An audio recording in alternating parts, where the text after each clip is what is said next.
Señor, gracias por tu palabra.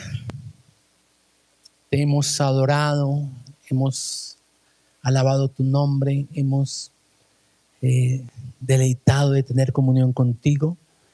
Ahora, como María, nos sentamos a tus pies para que nos hables, para que nos ministres, para que impartas de tu corazón al nuestro, Señor. Esos son tiempos desafiantes. Sí, lo que está ocurriendo en nuestra nación, con todo este debate político, pero también el conflicto interno, Señor, con el que cada uno de nosotros lucha frente a tantas presiones, Señor. Y por eso hoy te pedimos que nos des luz, alumbra los ojos de nuestro entendimiento, porque con qué guardará el joven sus caminos, sino con guardar tu palabra. Y por eso te pedimos que nos hables, que nos ministres y que nuestro corazón sea abierto para que la semilla sembrada en esta mañana a través de tu Espíritu Santo pueda germinar y dar mucho fruto al 30, al 60 y al 100 por uno. En el nombre de Jesús, amén y amén. Bueno, llevamos algunos domingos hablando acerca de la cruz. ¿Cuántos saben de qué estoy hablando? El Señor dijo, toma tu cruz. Si alguno quiere ser mi discípulo, niéguese a sí mismo, tome su cruz. Y en medio de esa cruz Dios ha trazado varios propósitos. La Biblia dice que Dios actúa de formas extrañas, eso dice Isaías, su extraña obra. No entendemos, no comprendemos, pero confiamos, porque Dios es como las mujeres. La Biblia no dice que debemos entenderlas, la Biblia dice que debemos amarlas y punto. Porque si usted se pone a entenderlas, se frustra. Y así es con el Señor. No tenemos que entenderlo, pero podemos confiar. Así que estuve hablando algunas semanas atrás acerca de la tórtola herida, ¿lo recuerdan? En medio de una situación difícil, el salmista dice, yo soy tu tórtola. Es decir, aunque estamos atravesando la cruz, tenemos la certeza de que el amor de Dios nos acompaña y sigue con nosotros. Si yo fuera Dios, hace tiempo me hubiera borrado del escenario. Pero Él es un Dios misericordioso, Él es un Dios compasivo que sigue trabajando en nosotros. ¿Y por qué lo hace? Porque tiene esperanza en nosotros. Porque sabe todo lo que podemos llegar a ser en Él para su gloria. Estuvimos hablando de los enemigos de la cruz, ¿lo recuerdan? La naturaleza sustitutiva de la cruz y la naturaleza identificativa, donde muchas veces tengo el privilegio de identificarme con los padecimientos de Jesús, algo que a veces no se nos enseña, la necesidad de ir a la cruz para soportar el dolor, porque el dolor trae y provoca cambios profundos en nuestro corazón.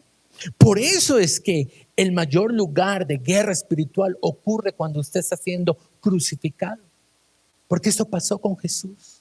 Jesús estaba siendo crucificado y todo el ejército de los demonios vino para pretender retenerlo de la muerte. Pero ¿cuántos saben que Jesús venció? Él resucitó y de la misma manera nosotros también resucitaremos con Él en medio de lo que puedas estar pasando. Y hace 8 días hablé de las tentaciones que Jesús tuvo que soportar en la cruz. Hablé de las tentaciones en su área física.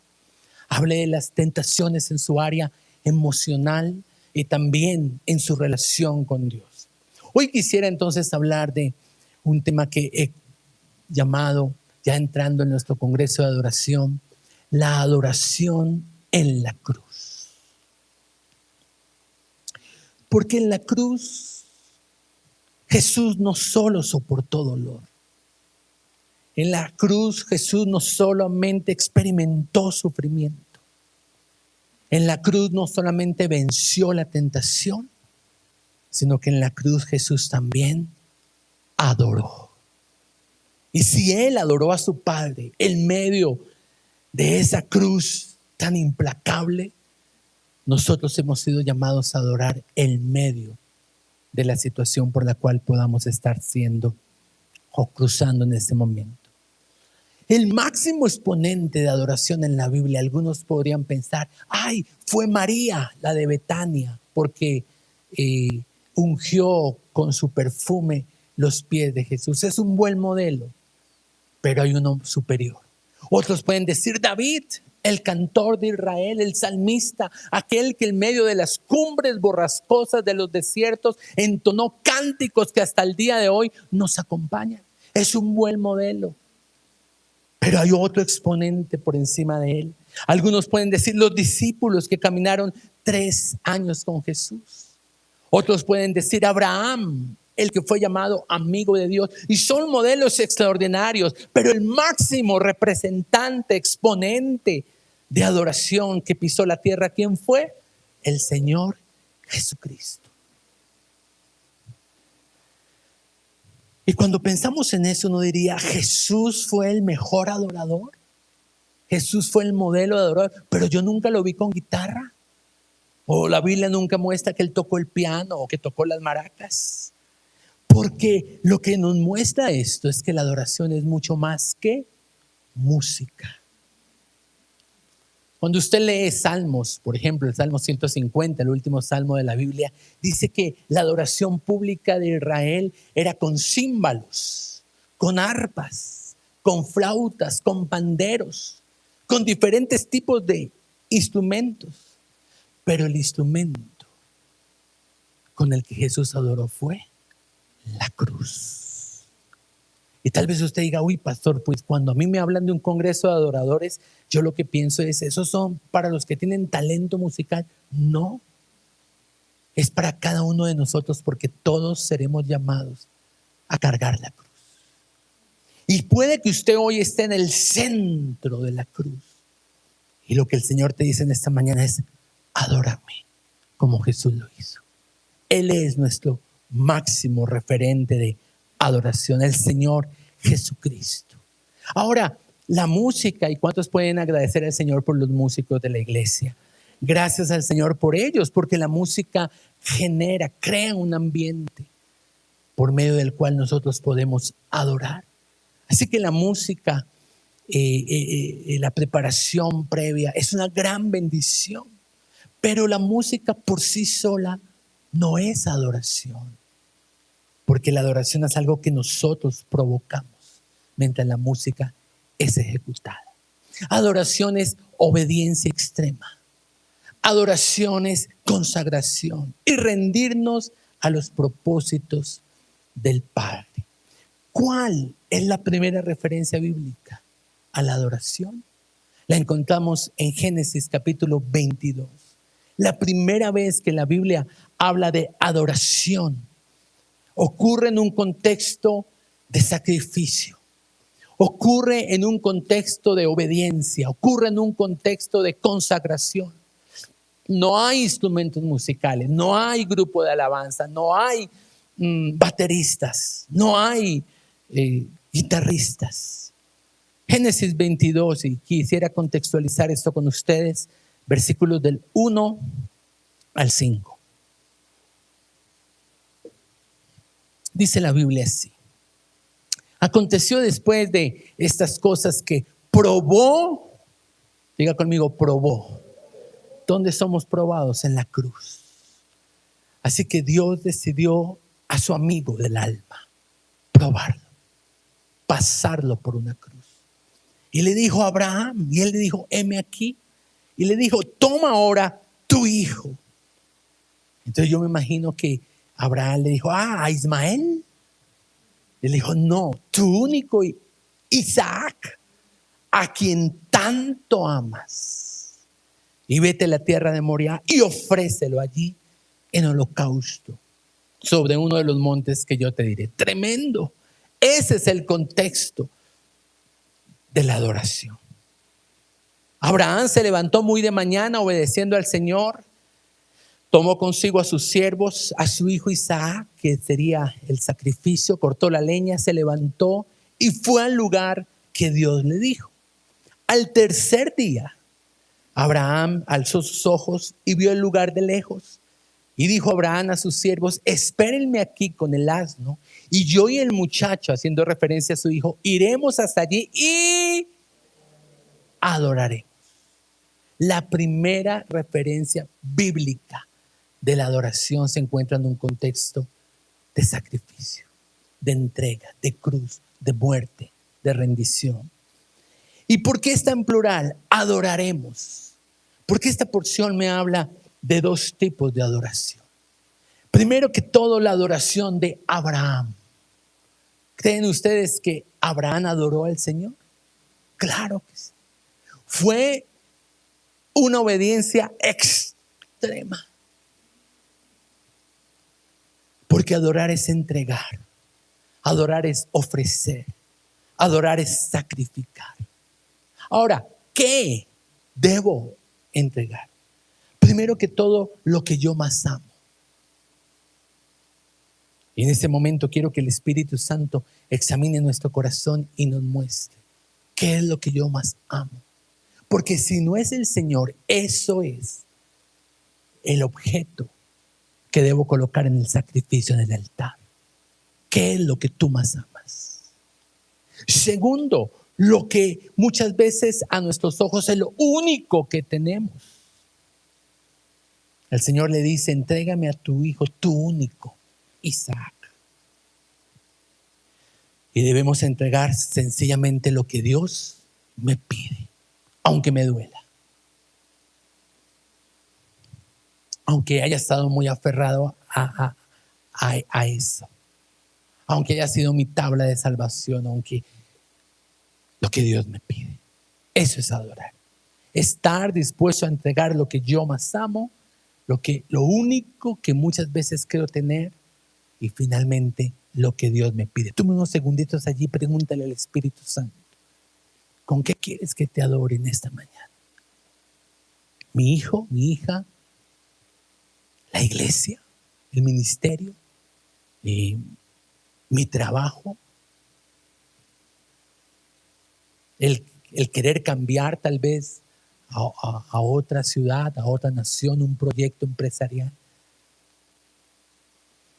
Así que esa es la adoración de Abraham, cuando doy lo que Dios me pide. Pero está en plural porque también está la adoración de Isaac.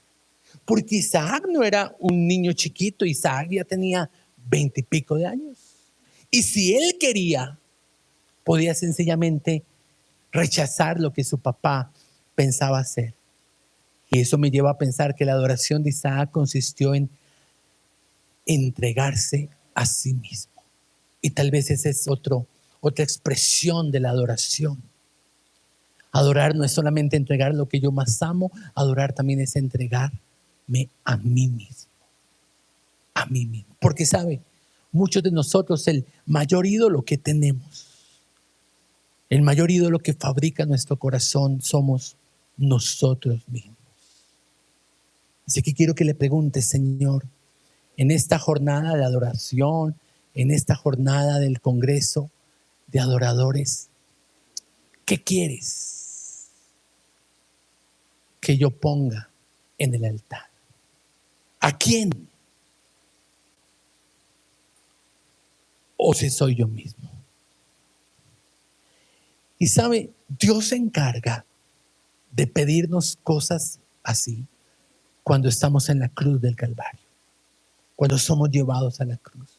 Porque la cruz prueba lo genuino y lo auténtico de nuestra adoración. Porque adorar al Señor cuando las cosas van bien es sencillo. Pero qué difícil es adorarlo en medio del dolor, en medio del sufrimiento, en medio de la pérdida, en medio del luto, en medio del rechazo, en medio de las ocasiones en las que Dios dice no, porque Dios sabe decir no. Juan capítulo 4, versículo 23 dice: la hora viene y ahora es cuando los verdaderos adoradores, ¿los qué? Verdaderos adoradores adorarán al Padre, y lo tendrán que hacer en espíritu y en verdad, porque también el Padre tales adoradores busca que le adoren. Santiago. Adorar no es un asunto de talento o de don. Adorar es un asunto del corazón. Es más, uno de los precios más altos que deben pagar los músicos es no estar allí. Cuando Juan me pidió que yo volviera al piano, yo no quería. ¿Por qué? Porque yo disfruto estar a ese lado del auditorio. Danzar, arrodillarme, postrar, llorar. Y pues cuando uno está ejecutando un instrumento, no lo puede hacer al 100%. Es tal vez el mismo precio que pagan los servidores del corazoncito, que no pueden estar en una reunión porque están cuidando a sus hijos. Es un precio tremendamente alto y a través del servicio también adoramos. Pero qué maravilloso es poder disfrutar de la adoración genuina, porque de acuerdo a lo que acabamos de leer, Dios busca verdaderos adoradores. Significa que mucho de la adoración que hoy en día se da es falsa, es ficticia, suplantada, no es real. Y quizás es porque estamos adorando lo que no debemos. Porque podemos cantar canciones, entonar coros, pero nuestra mente puede estar idolatrando a un problema. O al novio. Claro. Porque, por ejemplo, esas canciones que dice, por ejemplo, ¿cuál es la de Juan Luis Guerra? Tan solo he venido a darte gracias. Que dice que caminar por el parque, escuchar tu voz, y la persona no está pensando en Jesús, está pensando en Federico. Entonces, mucha adoración no es genuina porque el objeto de adoración es equivocado. Y necesitamos que el Señor hoy purifique nuestras motivaciones. Porque sabe, todos aquí somos adoradores. Dígale a la persona que está al lado, tú eres adorador. Porque el adorar es como respirar. ¿Cuántos respiran? Todos. El problema es a quién estamos adorando. Pero por diseño todos adoramos.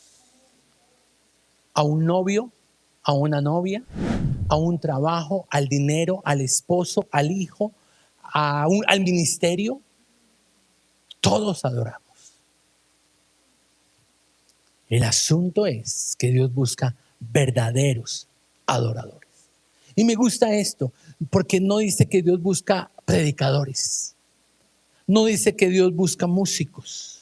Dice que Dios busca adoradores. Y si los busca es porque son escasos.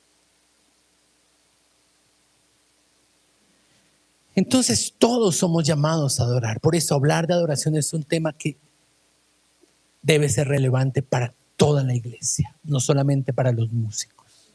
Por ejemplo, los sugieres del equipo de logística de la iglesia, ellos recolectan las ofrendas. Pero ¿quiénes son llamados a ofrendar y diezmar? Todos nosotros. Dígale al que está al lado, oiga. Somos llamados todos a entregar nuestros diezmos y ofrendas. No solamente está bajo los sugieres. Lo mismo pasa con la adoración. No solamente son los músicos los que se deben preparar. Esta mañana orábamos así, que la adoración pública es el resultado de nuestra adoración privada. De que debemos estar en el secreto buscando el corazón de Dios para que cuando nos reunamos aquí haya un destello de su gloria y de su presencia. Y esa es una exhortación también para la iglesia. Estar preparando nuestro corazón, estar teniendo intimidad con Dios a lo largo de la semana para que cuando nos unamos haya un mover, una manifestación de poder y de gloria. Pero no es un asunto solo del equipo de alabanza. Es un asunto de toda la iglesia. Los adoradores no son fáciles de encontrar porque Dios los exige con dos condiciones: que sean adoradores en espíritu y adoradores en verdad. Y de eso me quiero referir tal vez más adelante. Pero hoy sí quisiera mostrar por qué Dios los está buscando. Y la razón por la cual Dios está buscando adoradores es porque en el cielo hay un hueco. En el cielo hay un vacío que llenar. No sé si ustedes recuerdan esta canción con la que muchos adoramos al Señor años atrás, que dice: quiero llenar tu trono de alabanza, quiero llenar tu trono de adoración. Y esa canción lo que está diciendo es que nuestra adoración llena un vacío en el cielo. Y es que sí, en el cielo hay un vacío. En el cielo hay un faltante. Y Dios ha escogido que nosotros llenemos ese hueco que quedó desocupado. Y aquí hago referencia al hueco que dejó el director de adoración, el director de alabanza en el cielo. ¿Quién fue? Luzbel. Yo les he dicho que los nombres de los ángeles todos terminan en él. Gabriel, Miguel, Luzbel. Ezequiel capítulo 28. Ezequiel capítulo 28, porque quiero mostrar esto. Versículos 11 al 19. Y quiero ir a ese texto porque ese texto, aunque es una palabra profética de Ezequiel al rey de Tiro, de Tiro y de Sidón de aquel entonces, aunque es una palabra profética para ese momento, para ese contexto, el contenido de esa profecía nos habla de algo mucho más amplio que no puede ser dirigido solamente a un rey. Y lo explico con esa claridad porque algunos cuestionan, ahí no se habla del diablo, ahí no se habla de Satanás, pero por revelación sí. Hay palabras proféticas que tienen un alcance no solamente para ese momento, sino también para un momento futuro o que puede estar determinando una situación que aconteció tiempo atrás. Entonces, quiero que lo lea conmigo. Ezequiel 28, versículos 11 al 19. Vino mi palabra de Jehová diciendo: hijo de hombre, levanta endechas sobre el rey de Tiro. O sea, la profecía es dirigida al rey de Tiro. Y dile así: así ha dicho el Señor, tú eras el sello de la perfección. Ay, entonces ahí uno se rasca la cabeza y dice, espere, de alguien más tiene que estar hablando. Tú eras el sello de la perfección.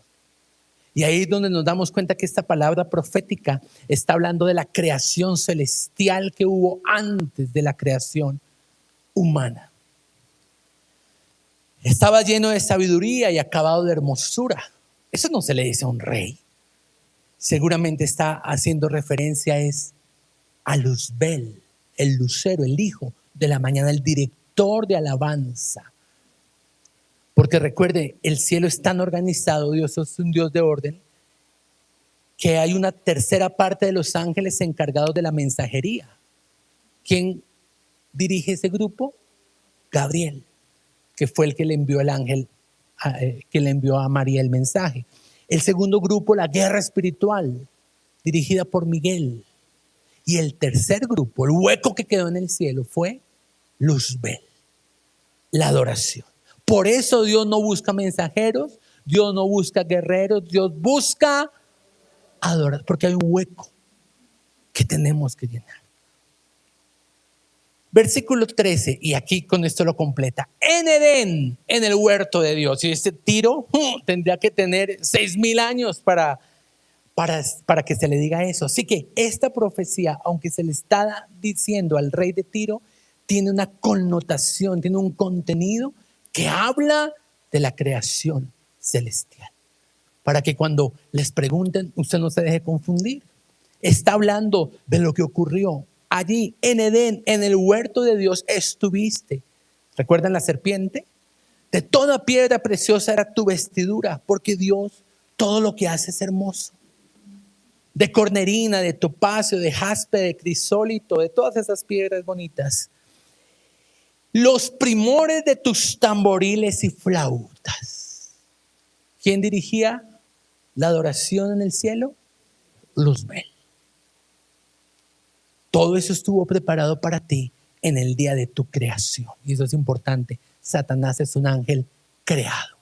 Cuando usted haga guerra espiritual, dígale eso, usted es un ángel creado.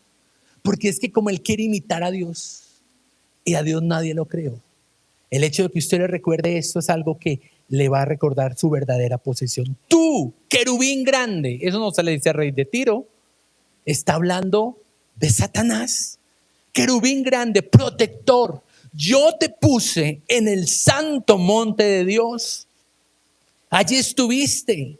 En medio de las piedras de fuego te paseabas. Perfecto eras en todos sus caminos desde el día que fuiste creado hasta que se halló en ti maldad. Él era como los otros ángeles, servía a Dios, adoraba a Dios, hasta que un pensamiento atrapó su corazón y dijo: yo quiero ser como Dios. Me cansé de ser el segundón. Yo quiero recibir lo que Dios recibe: adoración.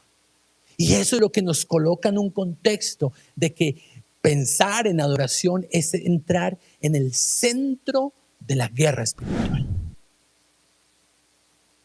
Porque Él va a evitar a toda costa que la iglesia le dé a Dios lo que Él quiere para sí mismo. Se enalteció tu corazón, versículo 17, a causa de tu hermosura, corrompiste tu sabiduría.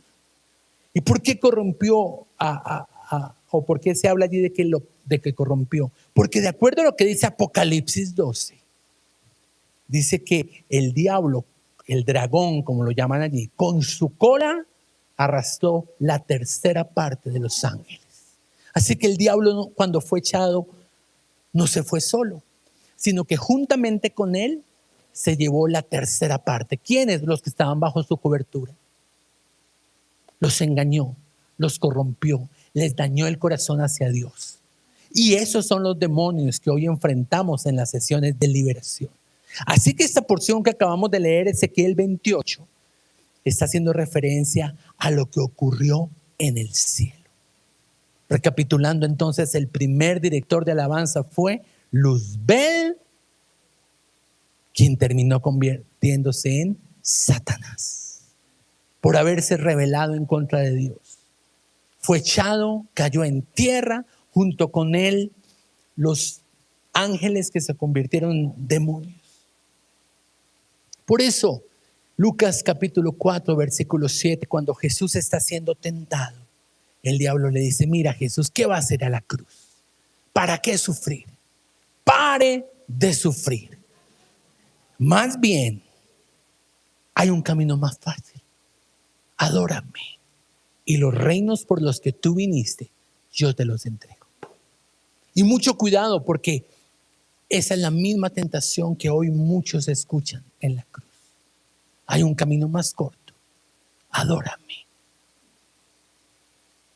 Hablé de esto hace 8 días. Una persona que está luchando con una enfermedad y el brujo le dice: venga, le hago tres bebedizos. Adórame y el dolor se te irá. Porque recuerde, la tentación es ser como Barrabás. Barrabás fue liberado de la cruz para que Jesús fuera a la cruz. Y a veces tenemos esa misma actitud, querer ser liberados de la cruz, cuando el plan de Dios es: toma tu cruz.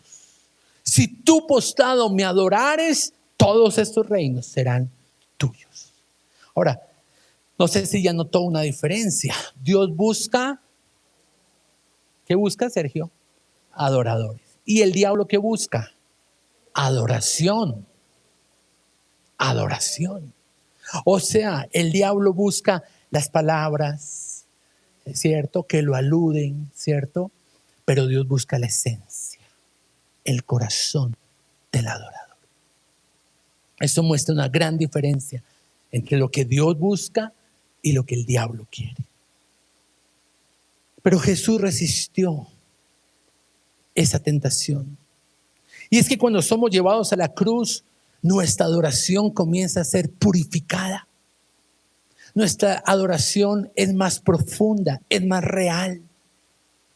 Comienza a ser más intencional, no es pretenciosa, no tiene motivaciones ocultas. Porque cuando estamos en la cruz ya lo hemos perdido todo y solo nos queda adorar. Un tremendo modelo de adoración. Un hombre que pasó por unas pruebas impresionantes. Job, capítulo 1, versículo 20. Me impacta este versículo porque en un día él perdió todo. Sus hijos, su casa, su hacienda. Y fuera de eso, la mujer ahí, como una gotera, diciéndole: maldice a Dios, que hace usted todavía adorando a Dios, maldígalo. Pero la Biblia dice, Job se levantó, rasgó su manto, rasuró su cabeza, se postró en tierra y no dice cantó, no dice entonó un coro, no, él adoró, posiblemente sin música, pero adoró con su corazón. Creo que la adoración de Job es lo que hace que en el capítulo 42 Dios abra los cielos sobre él y lo prospere. Y su prosperidad futura fue 7 veces mayor que la primera. Por eso el Señor dice, tu postrer estado será mayor que el primero. No le haga arañitas ahí con el esfero, no le rayé el pantalón. Así que ese es el nivel de adoración suprema, excelsa. La adoración abre los cielos. Y por eso, algo que usted me va a escuchar mucho en este tiempo es decir que la adoración es la llave que abre los cielos sobre su vida. Estás en la cruz, adóralo, porque la adoración abre los cielos sobre ti. Porque sabe, hay 2 tipos de personas en relación a esto que estoy diciendo. Aquellos que viven bajo cielos abiertos. Cuando yo hablo de cielos abiertos, es una persona a la que Dios le da y le da, le envía, le bendice, le da de su presencia, le da de su unción, le da de su gracia, le da de su provisión, respuestas a sus oraciones.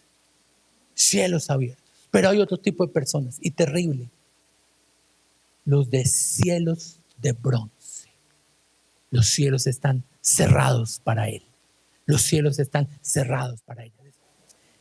Entonces, Deuteronomio, capítulo 28, que es el capítulo de bendiciones y de maldiciones. Mucha atención, porque los cielos abiertos son una bendición para los que adoran en la cruz. Pero los cielos cerrados son consecuencia de no estar haciendo las cosas que Dios nos demanda.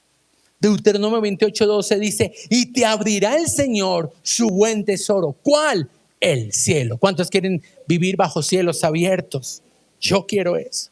Y ahí dice, para que con los cielos abiertos enviar la lluvia a su tierra en su tiempo y bendecirá toda obra de sus manos. ¿Cuántos dicen amén?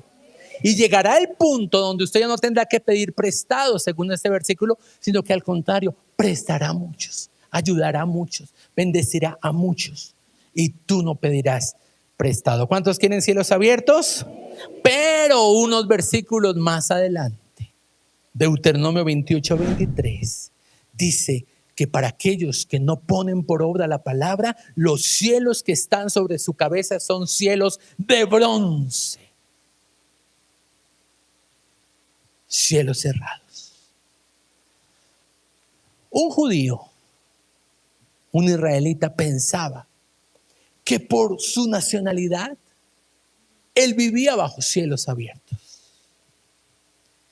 Pero resulta que no es por nacionalidad que yo vivo bajo cielos abiertos, es más bien por la calidad de mi adoración. Esto me explica la confusión que ocurre en Lucas capítulo 4 cuando Jesús está comenzando su ministerio público. Les recuerdo, en este capítulo Jesús entra en la sinagoga, le dan el rollo del profeta Isaías, él hace la declaración de Isaías 61:1, el Espíritu del Señor está sobre mí por cuanto el Señor me ha ungido, y la gente al escuchar a Jesús lo aplaudió, dijo ¡wow!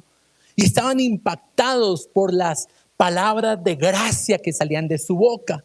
Eso es lo que me dice Lucas capítulo 4 versículo 22. Y todos, ¿cuántos? Todos daban buen testimonio de Jesús. Estaban maravillados de las palabras de gracia que salían de su boca. Y decían, ¿no es este el hijo del carpintero? Estaban impactados. ¿Cómo el hijo de José, según ellos pensaban, puede hablar de esa forma? Y pues hasta ahí todo parece bien, pero hubo un cambio. Unos 6 versículos más adelante, Lucas 4:28-29, dice que hubo algo que ellos escucharon en la sinagoga que se llenaron de ira. Y levantándose, Le echaron fuera de la ciudad, incluso lo quisieron llevar a la cumbre de un monte para despeñarle, lo quisieron matar. Mi pregunta es, ¿por qué Jesús pasó de héroe a villano? ¿Por qué unos versículos la gente está diciendo, wow, tremendo las palabras de este hombre, y luego lo quieren matar? Bueno, pues la respuesta está entre los versículos que están entre el uno y el otro. Lucas 23 al 27. Jesús le dijo al pueblo, sin duda ustedes me dirán este refrán, médico, cúrate a ti mismo, porque de tantas cosas que hemos oído que se han hecho en Capernaum, diga conmigo Capernaum, haz también aquí en tu tierra, es decir, Nazaret, diga conmigo Nazaret. Y añadió, de cierto os digo que ningún profeta es acepto en su propia tierra. Y en verdad les digo que muchas viudas había en Israel en los días de Elías, cuando el cielo fue cerrado. ¿Se acuerdan? 3 años y medio bajo cielos de bronce.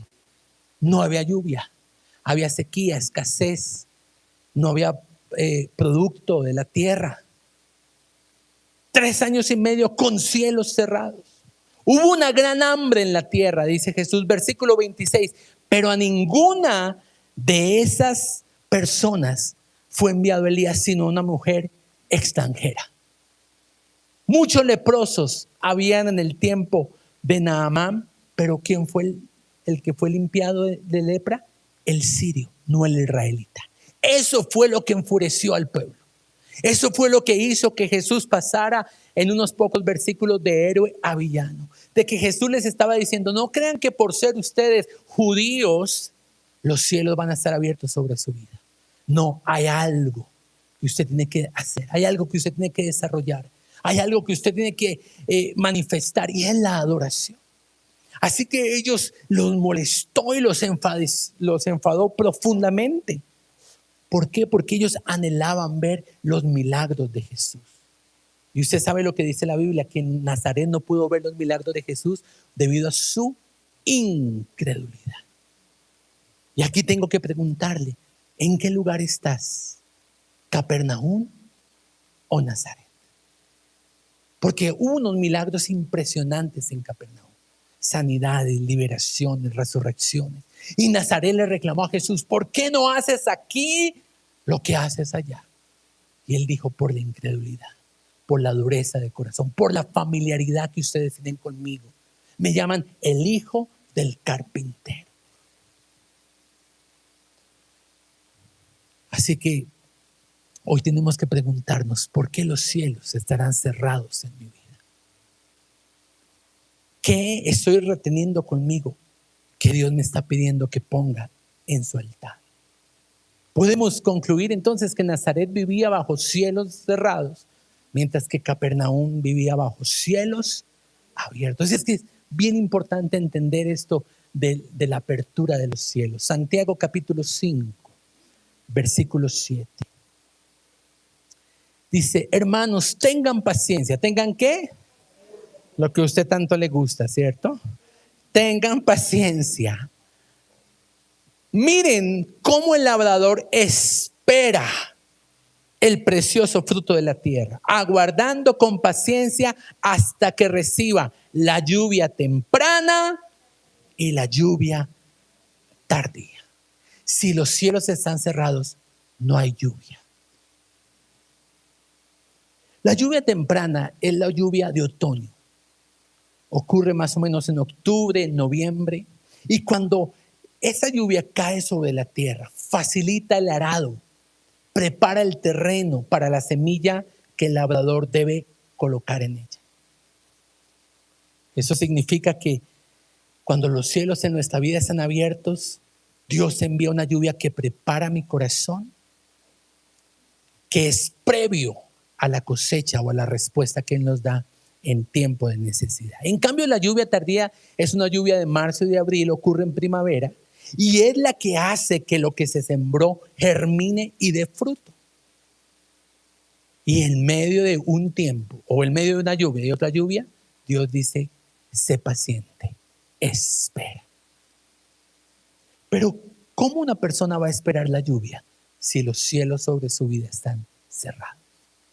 Y vuelvo, insisto, la adoración es la llave que abre los cielos sobre su vida. Eso nos tiene que llevar como iglesia a no llegar a las 10:30, a las 10:45, a las 11, 11:15, 12. Porque la adoración es vital. O sea, la adoración no es música de relleno mientras la gente llega o mientras la palabra se predica. No hay nada más equivocado que pensar eso. La adoración congregacional es supremamente importante. La celebración congregacional es tremendamente importante. Cae una lluvia temprana que prepara nuestro corazón y una lluvia tardía que hace que germine las promesas de Dios y se materialicen y yo pueda ver su cumplimiento. Jesús fue paciente en la cruz. Él esperó en la cruz. Él adoró en la cruz. ¿Qué estás haciendo tú en la cruz? Porque algunos no dan alabanza, sino que algunos dan quejabanza. Ahora es difícil esperar. Yo lo estoy predicando, pero en mi vida es difícil esperar. Pero es lo que Dios me pide, es lo que Dios demanda de mí. En el tiempo de Elías, 3 años y medio sin lluvia, muchos adoraron dioses sidonios, dioses falsos. Primera de Reyes 18:21, Elías le reclama al pueblo y le dice: ¿hasta cuándo vacilarán entre dos pensamientos? Si el Señor es Dios, síganle, pero si se quieren ir detrás de Baal, pues váyanse en pos de él. Y lo peor de todo es que después de esa exhortación el pueblo no respondió palabra. O sea, tenían un conflicto en su corazón. Ahora, difícil, 3 años y medio sin lluvia, escasez, pobreza, muerte. ¿Se acuerdan la viuda? Esa era la situación. Cielos cerrados. Mientras muchos en el tiempo de espera adoran a otros dioses, Dios espera que en ese tiempo nosotros lo adoremos a Él en espíritu y en verdad. Ahora, ¿la lluvia también afectó a Elías? ¿O acaso piensan que es que Elías no vivió 3 años y medio igual que el pueblo? Pero lo que cambió fue su confianza en Dios y en su provisión.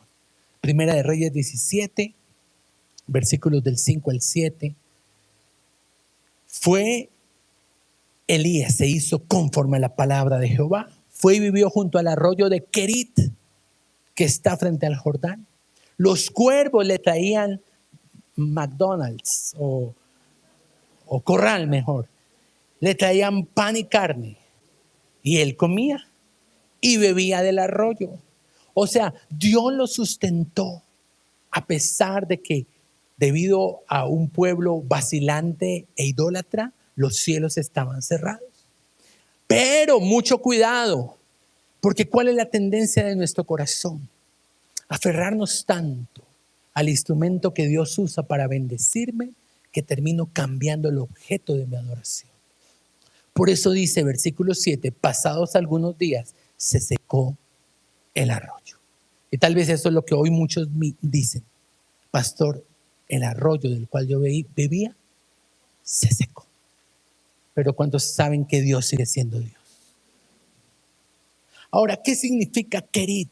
El arroyo de Kerit significa corte, desprendimiento, cortadura. Allí fue sustentado Elías, pero un día aquello en lo que usted pone su confianza por encima de Dios se va a secar. Con el propósito de que nos enfoquemos y que este congreso de adoración nos sirva para enfocar de nuevo, para poner nuestra mirada en el objeto verdadero y genuino de nuestra adoración. Por otro lado, y ya empezando a hablar un poco a los músicos, ¿cómo vamos a dar a beber de una congregación si nuestro arroyo está en sequía? Ahora, no solo los músicos, los predicadores, los que ministramos, los profesores. A veces yo siento que el arroyo se secó. Y si esa es tu situación, si tú sientes que el arroyo en tu vida está seco, necesitas que los cielos se abran. ¿Cuántos necesitan que los cielos se abran sobre su vida? Porque lo peor que puede pasar cuando un arroyo se seca es que no nos demos cuenta. Y alguien por fin nos dice: hace rato que su arroyo se secó. Su ministración ya no trae aguas. Hay sequía ministerial, o hay sequía emocional, o hay sequía financiera. Por eso debemos ser honestos y decir: Señor, sí, me he secado. Pero le quiero decir algo: si el arroyo no se seca, Elías no hubiera llegado al Jordán. Y en el Jordán fue el lugar donde él puso su manto sobre Eliseo. Tal vez usted se siente hoy seco, pero Dios en un plan secó el arroyo para que usted fuera dirigido al Jordán. Y en el Jordán, que los cielos se abran sobre su vida para que usted pueda cumplir el propósito de Dios y dar a otros de lo que Dios le ha entregado. Porque no hay nada más frustrante que pretender dar a otros de algo que Dios no nos está dando, porque nuestro corazón está seco.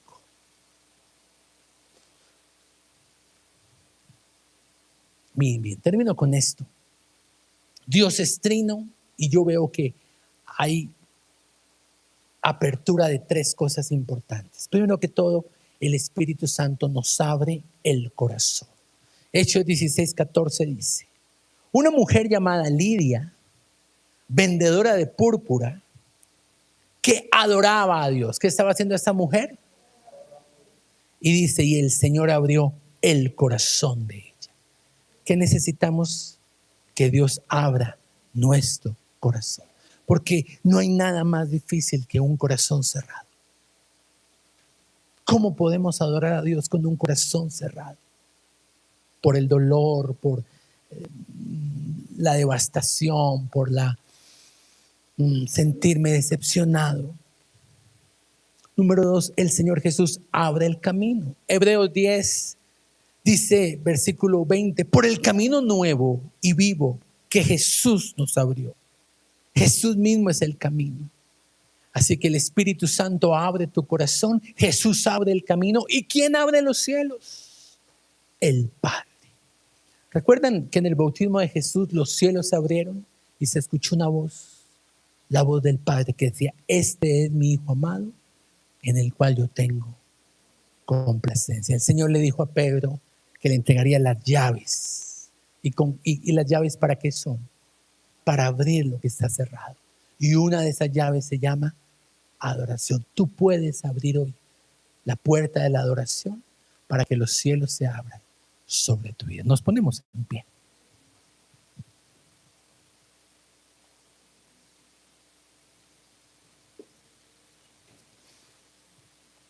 Y hemos predicado la palabra, pero ese es el momento donde el Espíritu Santo comienza a trabajar en nuestro propio corazón la palabra predicada. Así que le voy a pedir el favor que por un instante exponga su corazón a la presencia del Señor. Señor, te hemos escuchado. Nos has hablado en esta mañana por tu palabra, la fuente segura de revelación. Y ahora yo te pido que trates conmigo de forma particular, de forma personal, Señor. Y usted va a escuchar la voz del Espíritu. La Biblia afirma que los hijos de Dios somos guiados por el Espíritu Santo.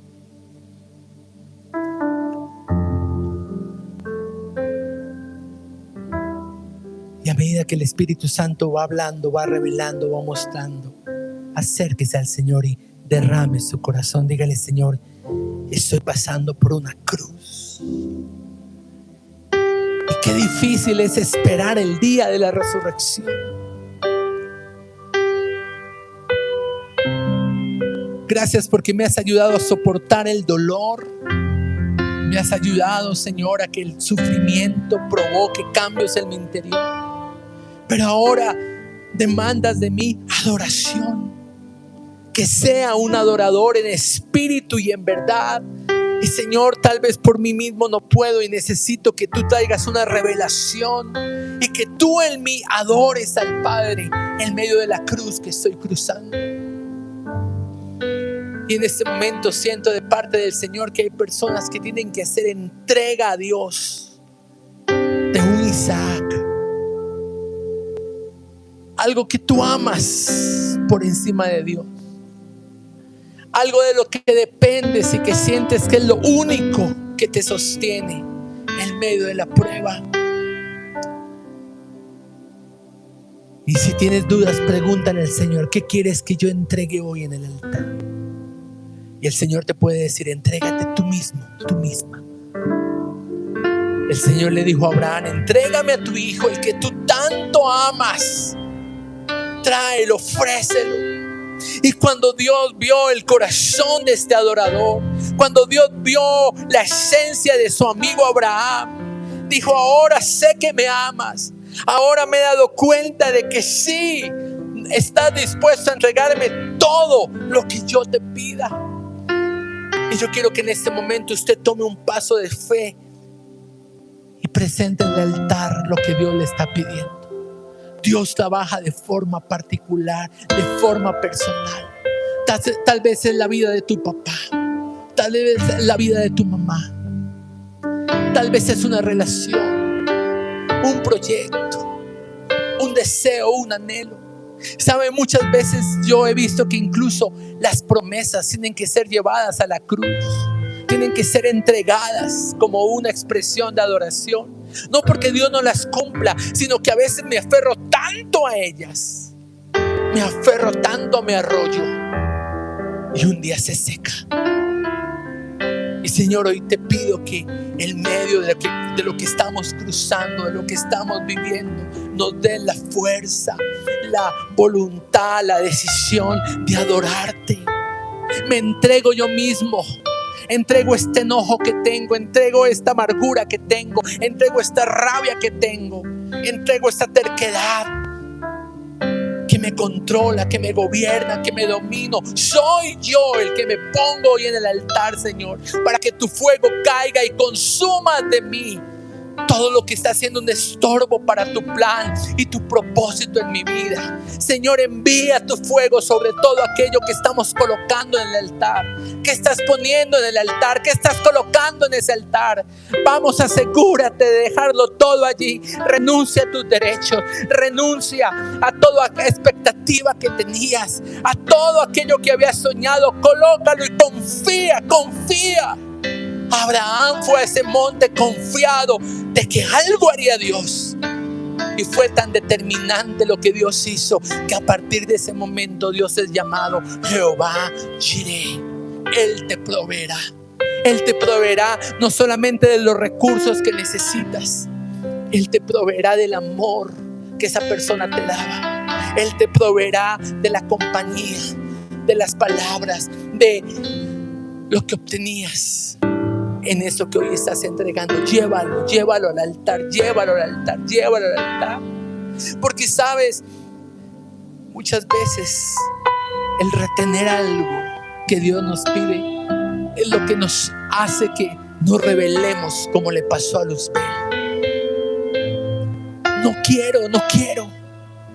quiero, me rehúso a hacerlo. Y en ese momento el corazón comienza a cazar una pelea con Dios mismo, porque ya Dios no es lo primero, sino que yo me quiero establecer por encima de Él.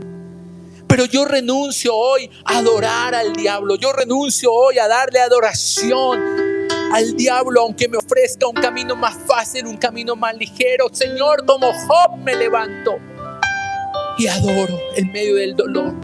Adoro en medio de la pérdida, en medio del duelo, en medio del luto, en medio de la tristeza, en medio de la soledad. Adoro, Señor, porque tú me has entregado una llave que abre puertas. Y hoy declaro que al entrar por esa puerta de la adoración, los cielos de bronce que habían estado sobre mi cabeza se quiebran y ahora puedo ver los cielos abiertos. Gracias, Señor. Gracias, Jesús. Gracias, Señor. Hoy declaro, Señor, que los cielos se abren sobre mi vida. La lluvia temprana que prepara mi corazón y la lluvia tardía que hace que germine la semilla que tú me has entregado.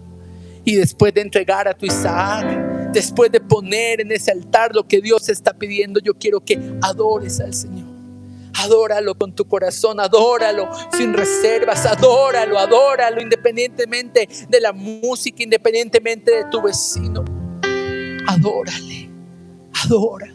Jesús ha habilitado el camino para que entres confiadamente al gran trono de la gracia y para que te encuentres con un Padre que abre los cielos sobre tu vida. Padre, oramos en el nombre de Jesús, que los cielos puedan ser abiertos sobre cada persona, cada familia representada en esta tarde, en este lugar, en el nombre de Jesús. Nos preparamos para caminar bajo cielos abiertos. Levanta tus manos y adora al Señor en esta mañana.